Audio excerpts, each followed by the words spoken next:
Teen Services Coordinator here at NPL. We know that finding your next great read can be a challenge, so each week we'll release these short book talks that help introduce you to some of our new arrivals and great library reads. NPL is pleased to participate in the second annual Simcoe Reads event. A champion from each of the 7 competing communities has chosen a book they think everyone in Simcoe County should read right now. Our competitors are Barrie, Essa, Innisfil, New Tecumseth, Ramara, and Bradford West Gwillimbury public libraries. But we know we'll come out ahead. Our local champion, Katie McLaughlin, is a farmer, designer, and mother from LaFontaine. She's chosen Amanda Leduc's magical realist novel of tragedy and resilience, The Centaurs Wife, for our NPL pick. In this week's adult book talk, we'll show you all 7 contenders for this year's Simcoe Reads competition. First up, the NPL pick, The Centaur's Wife by Amanda Leduc, a magical realist novel that imagines what it means for us and our world to be broken, changed, and grieving, and to be resilient, sufficient, and bound together. Next up, A Mind Spread Out on the Ground by Alicia Elliott, which was chosen by Barrie Public Library.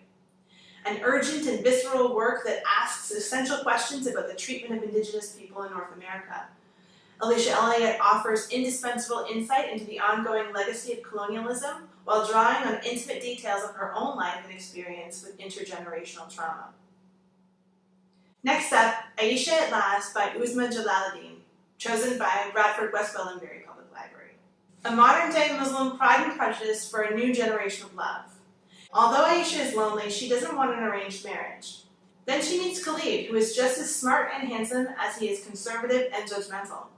She is irritatingly attracted to someone who looks down on her choices and who dresses like they belong in the 7th century. She must deal with not only what she discovers about Khalid, but also the truths she realizes about herself.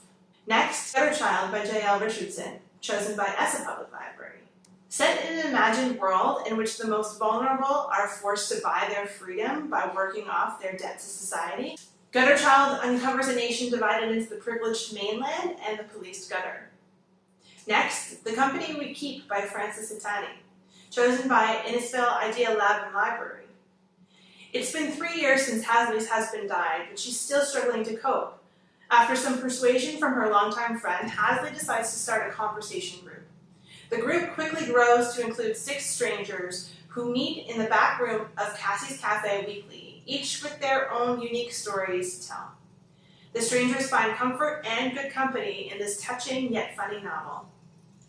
Next, Greenwood by Michael Christie, chosen by New Tecumseth Public Library. From the award-winning author Michael Christie comes a propulsive, multi-generational family story in which the unexpected legacies of a remote island off the coast of British Columbia will link the fates of 5 people over 100 years. An ingenious nested ring epic set against the devastation of the natural world. And finally, Indians on Vacation by Thomas King, chosen by Ramara Public Library. Inspired by a handful of postcards sent nearly 100 years ago, Bird and Mimi attempt to retrace long-lost Uncle Leroy and the family medicine bundle he took with him to Europe. Read along with Simcoe Reads on Beanstack, participate in our community-wide book club discussions or virtual author visits. Visit midlandlibrary.com/Simcoe Reads for more information or download the free Beanstack app today to get started. The library is now open with modified services and hours. Visit our website for a full list of details, including our health and safety protocols. Whether you choose our in-person, grab-and-go, or curbside service, you can visit us online via our website, using the free Simcoe County Libraries app, or by calling 705-526-4216 to place a hold on any of the titles I've mentioned here, or any in the library. You can also return your books to the library 24/7 using our book drop. That's it for this week's Adult Book Talk. Take care and happy reading.